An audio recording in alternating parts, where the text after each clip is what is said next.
brought to you by Home Steady of Greater Jackson. Give them a call and help fix those eyesores in your home, like broken screens, broken doors, or maybe you need a wall painted. Call Home Steady today to take care of those home eyesores that your guests will notice when you invite them over for dinner. Memorial Day fireworks are coming up, and it's all free thanks to Al Rose Steel. The Memorial Day fireworks are coming up at the Cascades Falls, and the splash pad will be open as well. Mm-hmm. Next, we welcome back to the show the music director of the Jackson Symphony Orchestra, Matt Aubin. Hi, Matt. Hey guys, how are you?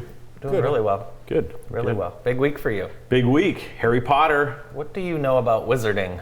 Oh man, I don't know a lot about wizarding, but I will have a wand Very good. out there. Okay.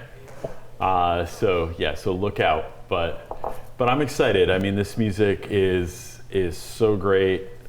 Most of it written by John Williams. We do have a few like little surprises in there, but it's I think it's already sold out, to tell you the truth. Yeah. It's doing awesome. Great. Yeah, it's and there might be some tickets left, but as of yesterday, Yep. they had all sold over 1,000 Yeah. Awesome. tickets. Yeah. Yay. And we're encouraging folks to dress the part when they come. For sure. Pre-concert activities, the JSA's collaborating with us. We also have the middle school chorus at Northwest under the direction of James Cummings, and so like for something like that, we'll have them sing Double Trouble, which I don't know if you know that piece, but there's we like to, as much as possible, collaborate with our community partners, and this type of concert's a perfect opportunity to do that. We can do the musical art. Mm-hmm. We love it when somebody else comes in and helps us with the visual art. Yeah. What did you know about the Harry Potter fan base and culture before compared to now after you've been working in the shows? All right. So this might be unpopular, but I think we programmed our first Harry Potter concert maybe back in 2018 or something like that. And I had not seen a movie. I hadn't read a book. Mm-hmm. So my sister-in-law happened to be in town helping us at the time with our baby, who's 5 years old now, and she said, "Let's just watch them. We'll do the movie marathon," mm-hmm. and we did. So I learned a lot about it, but I haven't really watched it since. So I'm a little fuzzy. Mm-hmm.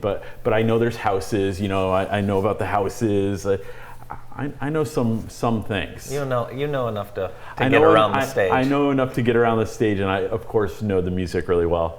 And maybe as my daughter gets older, maybe we'll read them together. What's the program schedule like? How long is the performance? Yeah, I think the amount of music we do is usually around 70 to 75 minutes. Do an intermission about halfway through.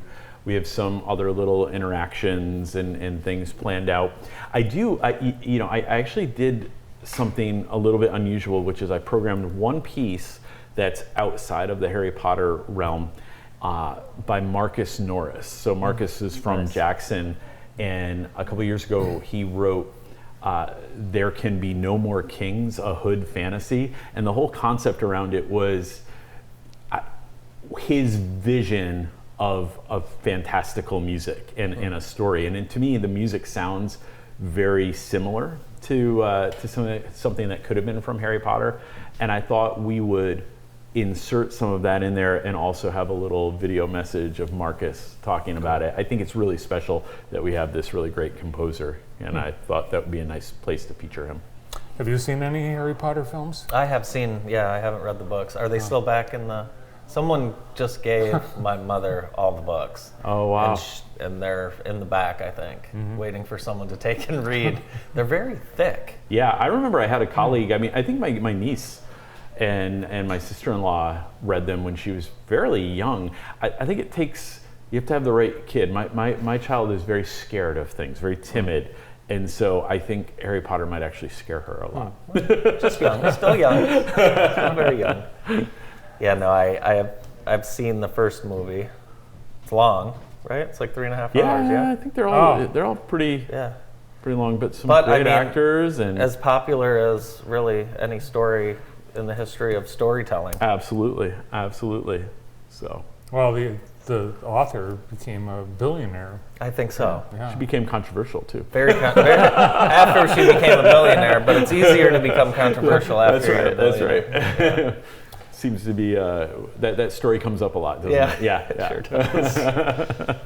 Well, you really don't get a break because we've got summer concert coming up. Yeah. So we'll transition. We'll take a little break after May. We're actually doing something in June, which is it's not a public performance, but it'll be the second iteration of this, which is called the Equal Billing Project, and we'll be recording a second CD of music by the French composer Fernand de Crook, and that's a passion project that I have. I think it's an important service that we do for our art to provide conductors to have like reference recordings of works that they might not know, might not be familiar with. So that's something that we've been soliciting some support for, and got really great reviews on from the first CD, like reviews from Germany and France and California. I mean, all over the world about it. And then, yeah, you're right. We in August transition and have our free Summer Pops concert, which will have a cinematic theme to it this year. But one of the things I was talking to my staff about this. I said, what should we do here? We do John Williams' music a lot, and rightly so. It's really great music, and so we came up with the idea of like, what if we had different movie themes that weren't John Williams from different eras? So we'll have Moon River, we'll have Casablanca, Rocky, Back to the Future. So a lot of things that kind of span, and they're all by composers not named John Williams, which I think is kind of neat. Yeah, so all those familiar songs, they might even be able to sing along. Yeah, For sure. Check out the JSO if you have not. You'll feel good about yourself after you leave one of your performances. Oh yeah, I will keep saying this until people start saying it back to me. But for this size city to have a professional paid orchestra, it's just it's really special. And it's not just the orchestra. It's the Ella Sharp Museum, the School of the Arts. There's a lot of theater, a lot of culture here, a lot of good things happening in Jackson. Yes. Yeah, we're pretty lucky. And Stephen Osmond, he did hear that for a city this size, and he did not like that for a city this size phrase. Because I say it the other way around.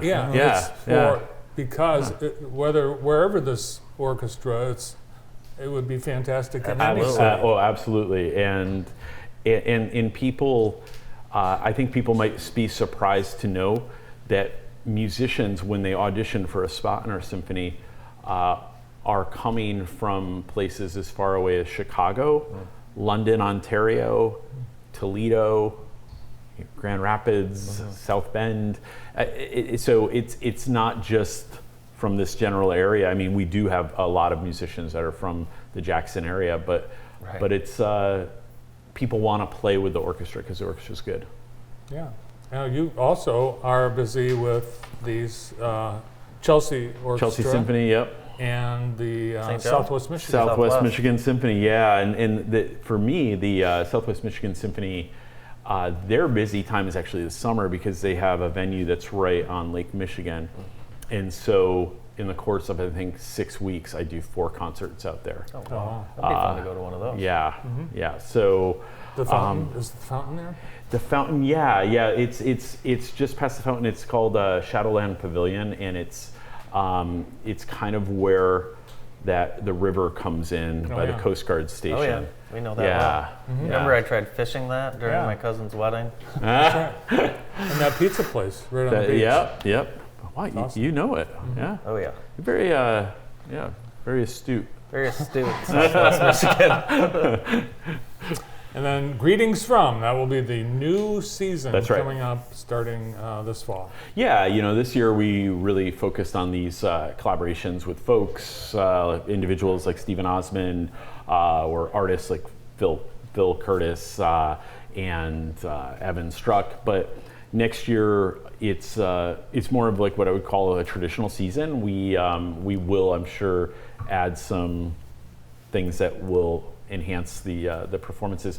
But it really is more of it's meant to be a tour through different places. The first 2 concerts of the season will feature American music and feature on each concert a musician that has ties to Jackson. So Marcus Norris is actually coming back, writing a new piece for the first concert, and then Hannah Holman, who is a cellist that now is the principal cellist of the Quad City Symphonies and also plays in the New York City Ballet Orchestra. Wow. She started as a teenager in the Jackson Symphony and then went on, and she will be a soloist in November, and at the same time we'll celebrate her father's retirement, who Tom was a cellist in the Jackson Symphony for several years. I took Hannah's senior pictures. Did you really? I did. Wow. How about that? How about that? Oh, wow. All 4 of their children play cello, including Dad plays They're cello, amazing and all family. 4. Yeah, it's so neat. And they watch. Hi to Tom and Joanne. Hello, Holmans. Well, thanks for coming in. We'll see you Yeah, Saturday. no, I appreciate Have a it. great show. Thank you. The maestro, Matt Aubin. More of the morning show after this.